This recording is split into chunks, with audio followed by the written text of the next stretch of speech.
இந்த மாதிரி பிஜேபியில வந்து 4-5 பேர்த்தோடைய கைதான் வாங்கி இருக்கு அப்படின்னு சொல்லிட்டு முக்கிய நிர்வாகிகள் எல்லாரும் வெளியே போய் அண்ணாமலை தொடங்கி இயக்கத்துல சேர்றாங்க.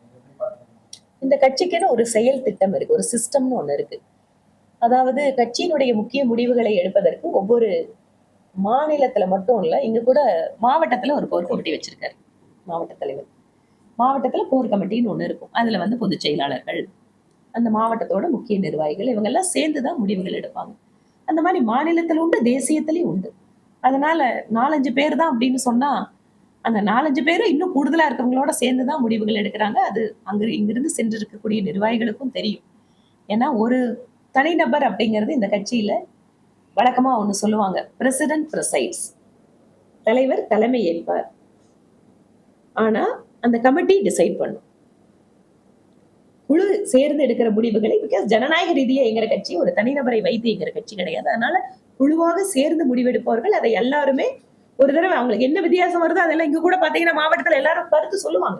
இத்தனை இடத்துல நிகழ்ச்சி நடத்தலாம், இல்ல இங்க நடத்தினா போதும், இல்ல இத்தனை பேர் கூப்பிடலாம், இல்ல இத்தனை பேர் கூப்பிட்டா போதும். இந்த மாதிரியான விஷயங்கள் டிஸ்கஷன்ல இருக்கும் டெமோக்ராட்டிக். அதுக்கப்புறம் முடிவெடுத்தாச்சுன்னு சொன்னா எல்லாரும் அதை அமல்படுத்தணும். அதனால வெளியில செல்பவர்களுக்கு ஒவ்வொருத்தருக்கும் ஒவ்வொரு காரணம் இருக்கிறது. ஒண்ணு 4-5 பேர்ல பிடிக்கல அப்படின்னு போறது, இல்ல மாவட்ட தலைவர் பிடிக்கல, மண்டல் தலைவர் எனக்கு மரியாதை கொடுக்கல அப்படின்னு போகக்கூடியவர்களுடைய இதை வந்து நாங்க பாக்குறோம். ஆனா எனக்கு தெரிஞ்ச வரைக்கும் நானும் நூற்றுக்கணக்கான நபர்கள் எனக்கும் கூப்பிடுறாங்க. வெளியே சென்று இருக்கக்கூடிய ஒரு நபர் கூட எனக்கு பிரதமர் மோடியை பிடிக்கவில்லை, எனக்கு பாரதிய ஜனதா கட்சியை பிடிக்கவில்லை அப்படின்னு யாருமே வெளியில போகல. அதனால் வெளியே சென்று இருக்கக்கூடிய அத்தனை பேரும் 29 தேர்தலில் பிரதமர் மோடி அவர்கள் மீண்டும் பிரதமராக வேண்டும் என்றால் அத்தனை பேரும் திரும்ப வருவார்கள், பிரதமர் மோடிக்கு உழைப்பார்கள், அவருடைய கரத்தை பலப்படுத்துவதற்காக அவர்கள் எப்போதும் இங்கு இருப்பார்கள் என்கின்ற நம்பிக்கை எங்களுக்கு இருக்கு. அதனால செல்கிறவர்கள் இதை மனதில் வைத்துக் கொண்டு விரைவாக வருவார்கள் என்பது எங்களுடைய நம்பிக்கை. அடுத்த கேள்வி, அங்க ஒரு கேள்வி முடிஞ்சது.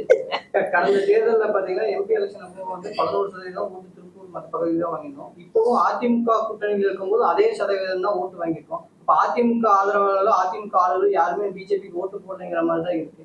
இது எப்படி நீங்க? இது ரெண்டு பக்கமே இது வந்து நடக்குது. அவங்க இவங்களுக்கு ஓட்டு போடல, இவங்க அவங்களுக்கு ஓட்டு போடல அப்படின்னு. 24 தேர்தலில் நாங்கள் வாங்கிய வாக்கு சதவீதத்தை பத்தி குறிப்பிட்டீங்க. ஏன் 2016 பிஜேபி தனியா நின்னோம், அப்ப எங்களுக்கு கூட்டணியே இல்லை. 2016 நான் தெற்கு தொகுதியில வாங்கின ஓட்டு கிட்டத்தட்ட 23%. அன்றைக்கு யாரும் கூட்டணி இல்லை. அன்று ஜெயலலிதா அம்மையார் அவர்கள் இருக்கிறார், திரு கலைஞர் அவர்கள் இருந்தாரு. ஆனா இன்னைக்கு தேர்தல்ல அது கிடைக்கல. சரி, கிடைக்காதுக்கு பல்வேறு காரணங்கள் இருக்கு. அதனால அவங்க ஓட்டு போடல, இவங்க ஓட்டு போடல அப்படிங்கிற அந்த பிளேம் கேமுக்குள்ள இப்ப நாங்க போக விரும்பல. அடுத்த கட்டத்தை நோக்கி நாங்க நகர விரும்புறோம். எங்கள் கட்சிக்குள்ள நிறைய மாறுதல்கள் செய்ய வேண்டி இருக்கு. அதை நாங்க ஒன்றும் வெளிப்படையா சொல்றதுல எங்களுக்கு ஒன்றும் தயக்கம் கிடையாது. மாவட்டம், மாநிலம், பல்வேறு அடுக்குகள்ல நிறைய பிரச்சனைகள் களையப்பட வேண்டியது இருக்கு. நிறைய பேர்த்துக்கு நம்பிக்கை கொடுக்க வேண்டியிருக்கு. உள்ளாட்சி தேர்தலுக்கு தயாராக வேண்டியிருக்கு.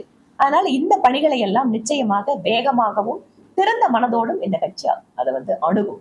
ஏனென்றால் 3 நாட்களுக்கு முன்பாக மத்திய உள்துறை அமைச்சர் அவர்கள், தேசிய தலைவர் அவர்களோட எங்களோட கோர் கமிட்டி கூட்டம் நடந்தது.